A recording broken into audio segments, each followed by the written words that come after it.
Saudara yang terkasih di dalam Tuhan, mari sejenak kita merenungkan firman Tuhan. Dan firman Tuhan saya ambilkan dari Injil Yohanes, pasalnya yang ke-21, ayatnya yang ke-17 sampai dengan yang ke-19. Sebelum itu, mari kita bersaat teduh.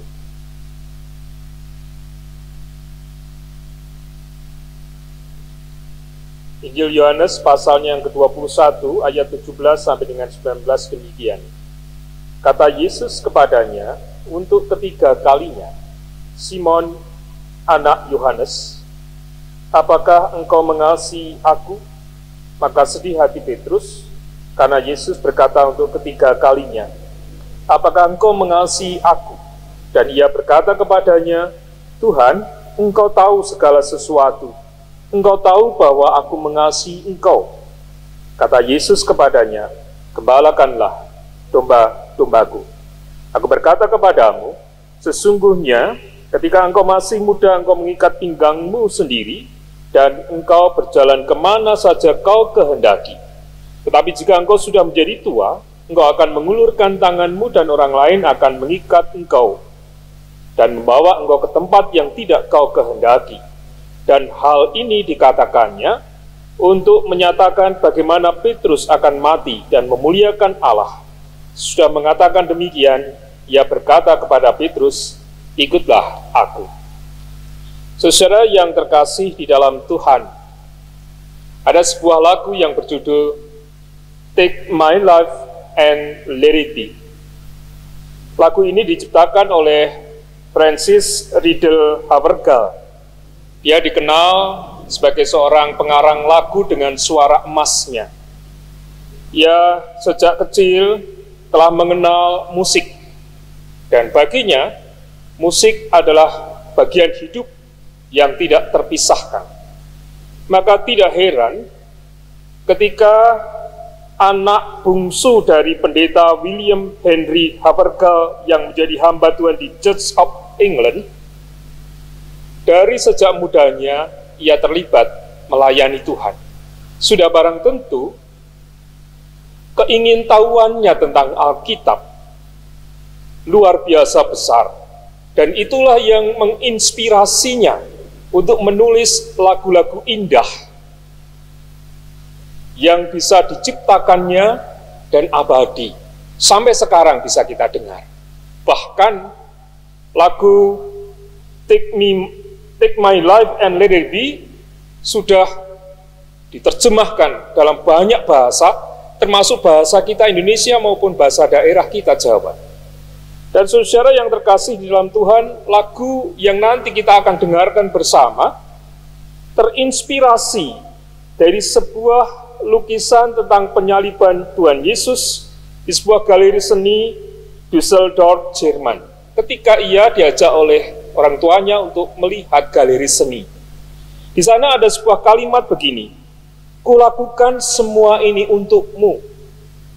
Apa yang sudah kau lakukan untukku? Saudara yang terkasih, jiwa Francis tersentuh. Dan mulai sejak itu, ia sungguh-sungguh melayani Tuhan. Semua lagu yang diciptakannya diinspirasi dari keheningan hatinya kepada Tuhan. Sayangnya, dia tidak berumur panjang.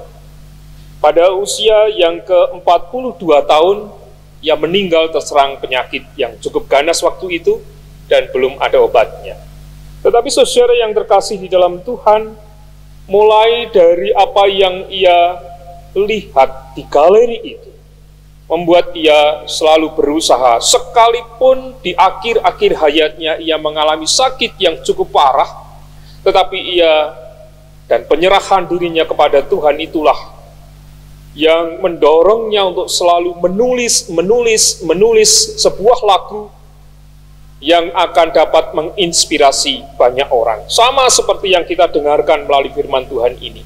Ini adalah penandasan Tuhan Yesus Kristus kepada Simon Petrus waktu itu, supaya Simon Petrus sungguh-sungguh hidup di dalam karya Tuhan.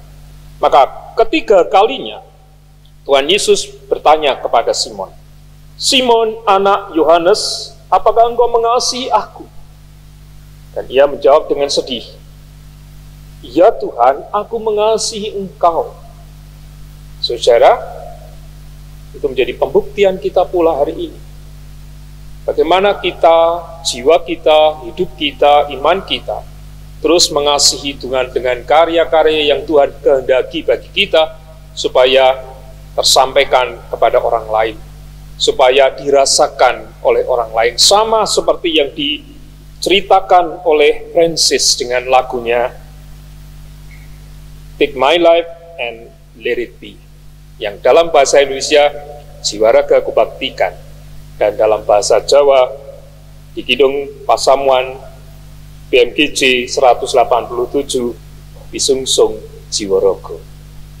Itu yang mendorong kita semua agar kita mempersembahkan hidup kita untuk karya Tuhan dalam kondisi apapun, dalam situasi apapun, dan dalam bentuk dan cara apapun yang kita lakukan untuk sesama. Mari kita dengarkan pujian ini menjadi penutup bagi kita untuk merenungkan firman Tuhan.